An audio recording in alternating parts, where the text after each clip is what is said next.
ओम श्री अनंत कोटि ब्रह्मांड नायक राजाधिराज योगिराज पार ब्रह्म श्री सच्चिदानंद समर सद्गुरु साईनाथ महाराज की जय हो।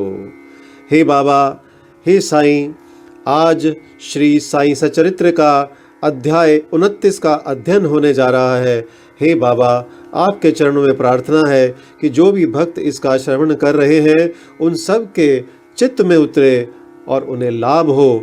आइए शुरू करते हैं अध्याय 29।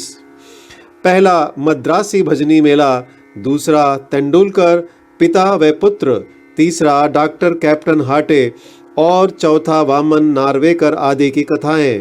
पहला मद्रासी भजनी मेला। लगभग सन 1916 में एक मद्रासी भजन मंडली पवित्र काशी की तीर्थ यात्रा पर निकली। उस मंडली में एक पुरुष, उनकी स्त्री, पुत्री और साली थी। अभाग्यवश उनके नाम यहाँ नहीं दिए जा रहे हैं। मार्ग में कहीं उनको सुनने में आया कि अहमदनगर के कौपरगांव तालुका के शिरडी ग्राम में श्री साईं बाबा नाम के एक महान संत रहते हैं जो बहुत दयालु और पहुँचे हुए हैं। वे उदार हृदय और अहेतुक कृपा सिंधु हैं। वे प्रतिदिन अपने भक्तों को रुपया बांटा करते हैं।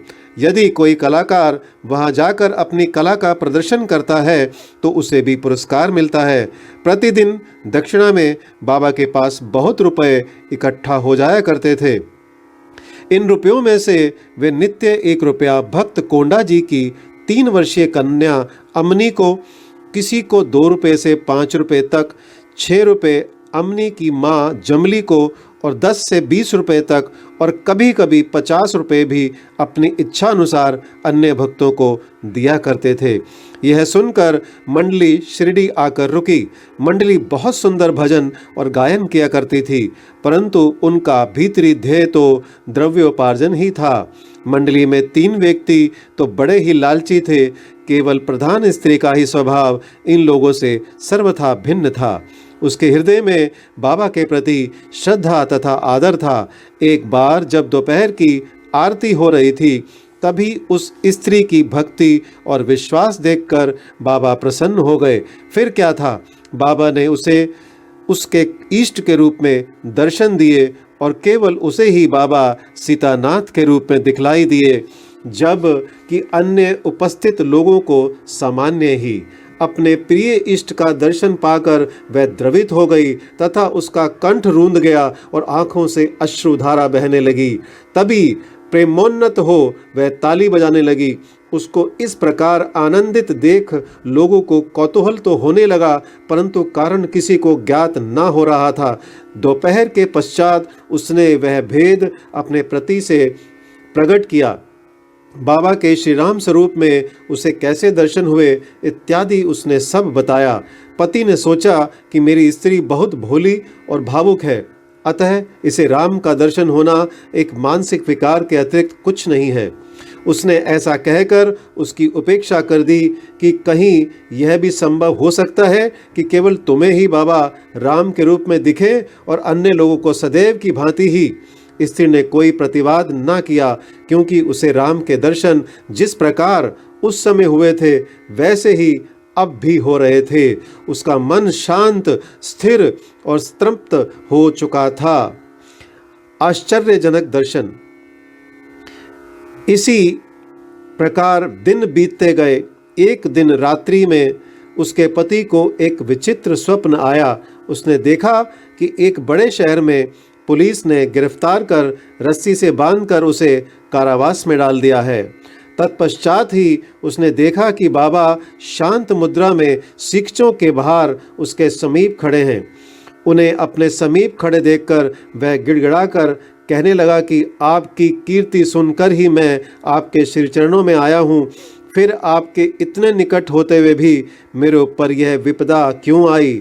तब वे बोले, तुम्हें अपने बुरे कर्मों का फल अवश्य भुगतना चाहिए। वह पुनः बोला कि इस जीवन में मुझे अपने ऐसे कर्म की स्मृति नहीं जिसके कारण मुझे ये दुर्दिन देखने को मिला। बाबा ने कहा कि यदि इस जन्म में नहीं तो गत जन्म में अवश्य कोई बुरा कर्म किया होगा। तब वह कहने लगा कि मुझे तो अपने गत जन्म की कोई स्मृति नहीं, परंतु यदि एक बार मान भी लूं कि कोई बुरा कर्म हो भी गया होगा तो आपके यहाँ होते हुए तो उसे भस्म हो जाना चाहिए। जिस प्रकार सूखी घास अग्नि द्वारा शीघ्र भस्म हो जाती है। बाबा ने पूछा, क्या तुम्हारा सचमुच ऐसा दृढ़ विश्वास है? उसने कहा, हाँ। बाबा ने उससे अपनी आंखें बंद करने को कहा और जब उसने आंखें बंद की उसे किसी भारी वस्तु के गिरने की आहट सुनाई दी। आंखें खोलने पर उसने अपने को कारावास से मुक्त पाया। पुलिस वाला नीचे गिरा पड़ा है तथा उसके शरीर से रक्त प्रवाहित हो रहा है। यह देखकर वह अत्यंत भयभीत दृष्टि से बाबा की ओर देखने लगा। तब बाबा बोले कि बच्चों, अब तुम्हारी अच्छी तरह खबर ली जाएगी। पुलिस अधिकारी अभी आएंगे और तुम्हें गिरफ्तार कर लेंगे। तब वह गिड़गिड़ा कर कहने लगा कि आपके अतिरिक्त मेरी रक्षा और कौन कर सकता है? मुझे तो एकमात्र आपका ही सहारा है। भगवान, मुझे किस तरह बचा लीजिए। तब बाबा ने फिर उससे आंखें बंद करने को कहा। आंखें खोलने पर उसने देखा कि वह पूर्णतः मुक्त होकर सीकचों के बाहर खड़ा है और बाबा भी उसके समीप ही खड़े हैं। तब वह बाबा के श्री चरणों पर गिर पड़ा। बाबा ने पूछा कि मुझे बताओ तो तुम्हारे इस नमस्कार और पिछले नमस्कारों में किसी प्रकार की भिन्नता है या नहीं? इसका उत्तर अच्छी तरह सोच कर दो। वह बोला कि आकाश और पाताल में जो अंतर है वही अंतर मेरे पहले और इस नमस्कार में है। मेरे पूर्व नमस्कार तो केवल धन प्राप्ति की आशा से ही थे, परंतु यह नमस्कार मैंने आपको ईश्वर जानकर किया है। पहले मेरी धारणा ऐसी थी कि यवन होने के नाते आप हिंदुओं का धर्म भ्रष्ट कर रहे हैं। बाबा ने पूछा कि क्या तुम्हारा यवन पीरों में विश्वास नहीं? प्रत्युत्तर में उसने कहा, जी नहीं। तब वे फिर पूछने लगे कि क्या तुम्हारे घर में एक पंजा नहीं? क्या तुम ताबूत की पूजा नहीं करते? तुम्हारे घर में अभी भी एक काट बीबी नामक देवी है जिसके सामने तुम विवाह तथा अन्य धार्मिक अवसरों पर कृपा की भीख मांगा करते हो। अंत में जब उसने स्वीकार कर लिया तो वे बोले कि इससे अधिक अब तुम्हें क्या प्रमाण चाहिए? तब उसके मन में अपने गुरु श्री रामदास के दर्शन की इच्छा हुई। बाबा ने जो ही उससे पीछे घूमने को कहा तो उसने देखा कि श्री रामदास स्वामी उसके सामने खड़े हैं और वैसे ही वह उनके चरणों पर गिरने को तत्पर हुआ। वे तुरंत अदृश्य हो गए। तब वह बाबा से कहने लगा कि आप तो वृद्ध प्रतीत होते हैं, क्या आपको अपनी आयु विदित है? बाबा ने पूछा कि तुम क्या कहते हो कि मैं बूढ़ा हूँ? थोड़ी दूर मेरे साथ दौड़ कर तो देखो। ऐसा कहकर बाबा दौड़ने लगे और वह भी उनके पीछे पीछे दौड़ने लगा। दौड़ने से पैरों द्वारा जो धूल उड़ी उसमें बाबा लुप्त हो गए और तभी उसकी नींद भी खुल गई। जागृत होते ही वह गंभीरतापूर्वक इस स्वप्न पर विचार करने लगा। उसकी मानसिक प्रवृत्ति में पूर्ण परिवर्तन हो गया। अब उसे बाबा की महानता विदित हो चुकी थी। उसकी लोभी तथा शंकालु वृत्ति लुप्त हो गई और हृदय में बाबा के चरणों के प्रति सच्ची भक्ति उमड़ पड़ी। वह था तो एक स्वप्न मात्र ही, परंतु उसमें जो प्रश्नोत्तर थे वे अधिक महत्वपूर्ण थे। दूसरे दिन जब सब लोग मस्जिद में आरती के निमित्त एकत्रित हुए तब बाबा ने उसे प्रसाद में लगभग 2 रुपए की मिठाई और 2 रुपए नगद अपने पास से देकर आशीर्वाद दिया। कुछ दिन और रोककर उन्होंने आशीष देते हुए कहा कि अल्लाह तुम्हें बहुत देगा और सब अच्छा ही करेगा। बाबा से उसे अधिक द्रव्य की प्राप्ति तो ना हुई, परंतु उनकी कृपा उसे अवश्य प्राप्त हो गई, जिससे उसका बहुत ही कल्याण हुआ। मार्ग में उनको यथेष्ट द्रव्य प्राप्त हुआ और उनकी यात्रा बहुत ही सफल रही। उन्हें यात्रा में कोई कष्ट या असुविधा ना हुई और वे अपने घर सकुशल पहुंच गए। उन्हें बाबा के श्री वचनों तथा आशीर्वाद और उनकी कृपा से प्राप्त उस आनंद की सदैव स्मृति बनी रही। इस कथा से विदित होता है कि बाबा किस प्रकार अपने भक्तों के समीप आकर उन्हें श्रेष्ठकर मार्ग पर ले जाते थे और आज भी ले जाते हैं। तेंदुलकर कुटुंब। बम्बई के पास बांद्रा में एक तेंदुलकर कुटुंब रहता था जो बाबा का परम भक्त था। श्रीयुत रघुनाथ राव तेंदुलकर ने मराठी भाषा में श्री साईनाथ भजनमाला नामक एक पुस्तक लिखी है। जिसमें लगभग 800 अभंग और पदों का समावेश तथा बाबा की लीलाओं का मधुर वर्णन है। यह बाबा के भक्तों के पढ़ने योग्य पुस्तक है। उनका ज्येष्ठ पुत्र बाबू डॉक्टरी परीक्षा में बैठने के लिए अनवरत अभ्यास कर रहा था। उसने कई ज्योतिषियों को अपनी जन्म कुंडली दिखाई, परंतु सभी ने बताया कि इस वर्ष उसके ग्रह उत्तम नहीं है, किंतु अगले वर्ष परीक्षा में बैठने से उसे अवश्य सफलता प्राप्त होगी। इससे उसे बड़ी निराशा हुई और वह अशांत हो गया। थोड़े दिनों के साथ उसने अपने पुत्र की निराशा तथा अशांति की बात भी बाबा से कही। उनके पुत्र को कुछ दिनों के पश्चात ही परीक्षा में बैठना था। बाबा कहने लगे कि अपने पुत्र से कहो कि मुझ पर विश्वास रखे, सब भविष्य कथन तथा ज्योतिषियों द्वारा बनाई कुंडलियों को एक कोने में फेंक दे और अपना अभ्यास क्रम चालू रख शांत चित्त से परीक्षा में बैठे। वह अवश्य ही इस वर्ष उत्तीर्ण हो जाएगा। उससे कहना कि निराश होने की कोई बात नहीं है। माँ ने घर आकर बाबा का संदेश पुत्र को सुना दिया। उसने घोर परिश्रम किया और परीक्षा में बैठ गया। सब पर्चों के जवाब बहुत अच्छे लिखे थे, परंतु फिर भी संशयग्रस्त होकर उसने सोचा कि संभव है कि उत्तीर्ण होने योग्य अंक मुझे प्राप्त ना हो सके, इसलिए उसने मौखिक परीक्षा में बैठने का विचार त्याग दिया। परीक्षक तो उसके पीछे ही लगा था। उसने एक विद्यार्थी द्वारा सूचना भेजी कि उसे लिखित परीक्षा में उत्तीर्ण होने लायक अंक प्राप्त हैं, अब उसे मौखिक परीक्षा में अवश्य ही बैठना चाहिए। इस प्रकार प्रोत्साहन पाकर वह उसमें भी बैठ गया तथा दोनों परीक्षाओं में उत्तीर्ण हो गया। उस वर्ष उसकी ग्रह दिशा विपरीत होते हुए भी बाबा की कृपा से उसने सफलता पाई। यहाँ केवल इतना ही बात ध्यान देने योग्य है कि कष्ट और संशय की उत्पत्ति अंत में दृढ़ विश्वास में परिणत हो जाती है। जैसी भी हो, परीक्षा तो होती ही है, परंतु यदि हम बाबा पर दृढ़ विश्वास और श्रद्धा रखकर प्रयत्न करते रहे तो हमें सफलता अवश्य ही मिलेगी। इसी बालक के पिता रघुनाथ राव बंबई की एक विदेशी व्यवसायी फर्म में नौकरी करते थे। वे बहुत वृद्ध हो चुके थे और अपना कार्य सुचारू रूप से नहीं कर सकते थे, इसलिए वे अब छुट्टी लेकर विश्राम करना चाहते थे। छुट्टी लेने पर भी उनके शारीरिक स्वास्थ्य में कोई विशेष परिवर्तन न हुआ। अब यह आवश्यक था कि सेवानिवृत्ति की पूर्वकालिक छुट्टी ली जाए। एक वृद्ध और विश्वास पात्र नौकर होने के नाते प्रधान मैनेजर ने उन्हें पेंशन देकर सेवानिवृत्त करने का निर्णय किया। पेंशन कितनी दी जाए, यह प्रश्न विचाराधीन था।